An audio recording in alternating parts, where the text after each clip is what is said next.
The training of imams and Islamic scholars organized by the Saudi Islamic Ministry continues to gain momentum at Al Ihsan University. On Wednesday, a 4-day training session kicked off.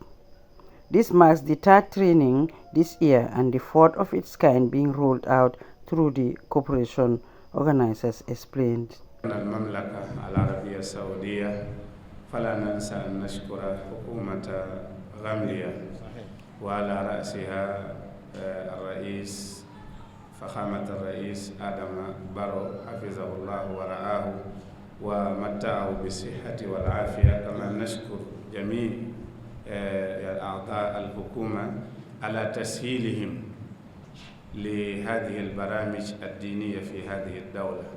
فحكومة غامبيا تسهل في مثل وصول هؤلاء الضيوف إلى الدولة وإقامة هذه البرامج الدينية، فجزاهم الله عنا وعن الإسلام خير الجزاء. The first Vice President of the Supreme Islamic Council, Qadi Omar Ahmad Seka, and the Chancellor for Al Ihsan University, Dr. Baba Sankung Sise, both hailed the initiative.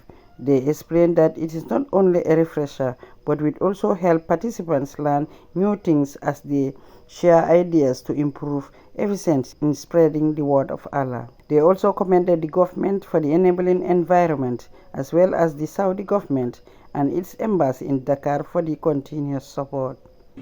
فنسأل الله تبارك وتعالى أن يرزقنا العلم النافع والعمل الصالح.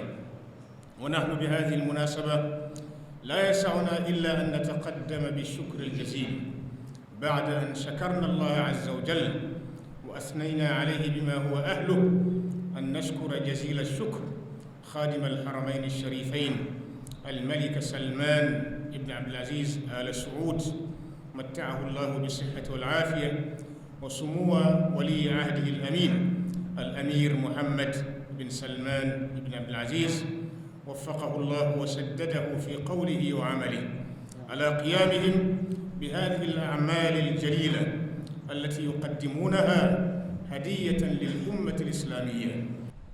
يسرني أصالة عن نفسي ونيابة عن كافة منسوب المجلس أن نبلغ إدارة الدورة بأن المجلس الإسلامي ليسره كثيرا أن يشارككم في مثل هذه الدورات العلمية الدعوية المباركة.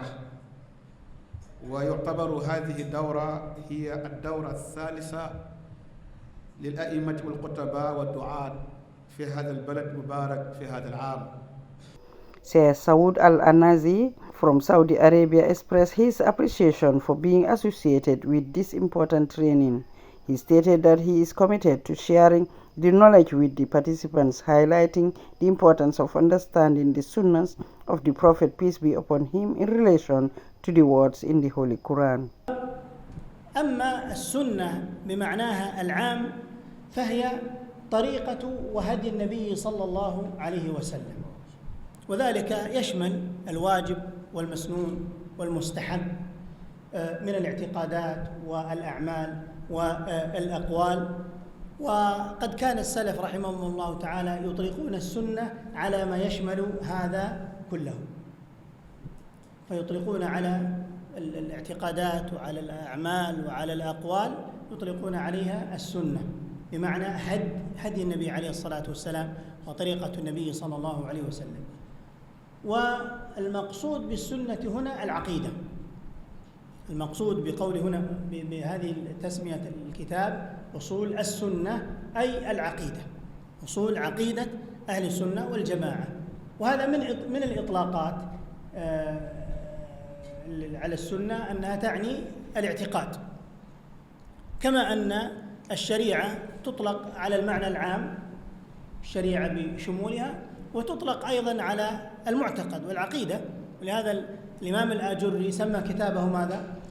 الشريعة، وهو في كتاب في العقيدة. Participants we spoke to acknowledged the training, expressing optimism that the 4-day session will be fruitful and successful. As the training continues, new participants from around the country are being given the opportunity. Khadijatu Jallow reporting.